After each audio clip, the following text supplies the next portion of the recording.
Welcome back, everyone, to the Fox Local Los Angeles stream. It is 12:45. In just about 15 minutes, day 8 of the Tupac Shakur murder trial is expected to get underway in a Las Vegas courtroom. When that happens, we will dip in. But before that begins, let's get some legal analysis on what we are expected to hear today and what we've already heard. Again, day 8. And joining me now is Mychal Wilson. He's the celebrity whistleblower attorney. Mychal, thanks so much for being with me on the stream. Your thoughts as we head toward day 8 of the Tupac Shakur murder trial? Great to be here. Yeah, I think you're going to see a lot more of the prosecution witnesses. Again, this is the prosecution's case right now. The defense will have their case once the prosecution rests. I think you're going to see more foundation laid here, more authentication of evidence here. It's interesting because the prosecution only really has Keffe D's admissions. No one can point him at the scene. So that becomes an issue of him being the shot caller. Interesting. As I was just about to pull up some video of the suspect, the defendant himself, that is Dwayne Keffe D. Davis. Yeah, you talk about really his alibi. Has he talked about having an alibi that night? Well, I believe he says he just wasn't in the state of Nevada when the murder happened. Listen, a key thing here are the tapes, because he has these personal moments in these tapes, saying, well, I was going to get basically a death sentence for life when he got busted for the narcotic charges. And so he had to speak.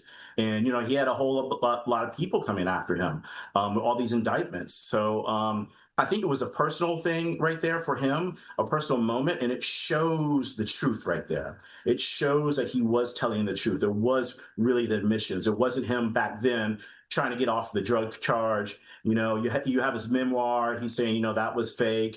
It was a ghostwriter. But the defense, give him credit here, because when he crossed the officer yesterday, the officer wrote a book, right? The officer, I guess, had a ghostwriter as well, too. So, things can be put in a book that are fiction and may not be true. So that may create a little bit of doubt in the jury. And all the defense has to do is right now is just keep peppering doubt. It doesn't have to have every win, but you can have places of pepper doubt right there in the jury's mind till you present your own case. When you're referring to the recordings, there have been a lot of recordings that have been played. There are recordings involving Davis with former LAPD detectives. Those were played. Those were secretly recorded. That was when he was being asked about the shooting death of the notorious B.I.G., the Biggie Smalls investigation. There were also recordings of him between documentary filmmakers, something that was shown for BET Network. So when you're referring to specifically, what are you referring to, and what on those tapes did he say? So it was the recording by the filmmaker, and I forget the filmmaker's name. And he kept going back and forth to his attorney, then to the filmmaker, what he could say, what he couldn't say.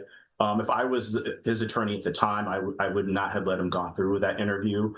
So the key thing here is that, he talked about specific moments, and he felt like, I had to do this. I had to basically blow the whistle here, because not only was I going to get a life sentence or death sentence, maybe a hit put out me by the cartels for the drug distribution, but my family and friends were also at risk. Those are personalized moments there that gives you kind of a motive of why you would be telling the truth then. The other issue is the scrapbook. When they raided his house, the FBI raided his house, they found scrapbooks of clippings of the Tupac murder. That's kind of a personal thing too. It's kind of like one of those things where I'm not saying it's a serial killer, but you collect the moments, the important moments there. Of course, defense will say, hey, this is a major point in his life here, and as a gang member, and he was just saving it for memory's sake or for research for another book he's going to do. So you want to keep peppering those doubts there. Why do you? And the images that we're showing, this is that part of images from the courtroom earlier this week, some file video, if you will.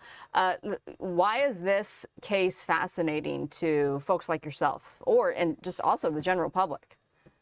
Well, it's always been, it's a cold case, number one, and it's been a murder that everyone wondered about for years. Some people had suspicions about the murder, but it's also part of the hip hop culture, which is very popular, not just here in America, internationally as well. and Tupac was a phenomenon. I mean, he was a phenomenon as an artist.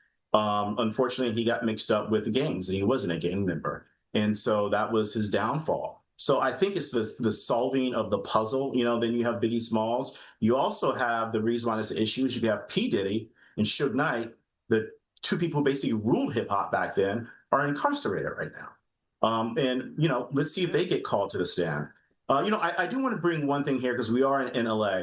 Listen, when Jonathan Kindernesh, the so-called Palisadian arsonist, was on trial, there was a mistrial, right? And one of the jury said like this, there was a lot of doubt. I mean, he could have done it, but there could have been the New Year's Eve fire that could have done it. So I'm not going to send him. I didn't want to send him to life when I'm not, when it's not beyond a reasonable doubt. This could apply here with Keefe D.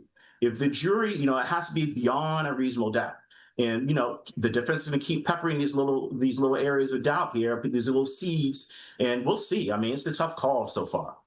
Interesting perspective, and I never expected the Jonathan Rinderknech case to be compared to the Dwayne Davis case, but I understand what you're saying. I understand where you're going with that. So, yeah, it's just beyond a reasonable doubt, and if they can sow any sort of doubt, that can change the projection of this case and the outcome. So we will continue to watch. We're just about less than 10 minutes away until the jury and the judge and Davis himself and the attorneys will walk into that courtroom. And when that happens, we will, of course, be covering here for viewers here on the Fox Local Los Angeles stream.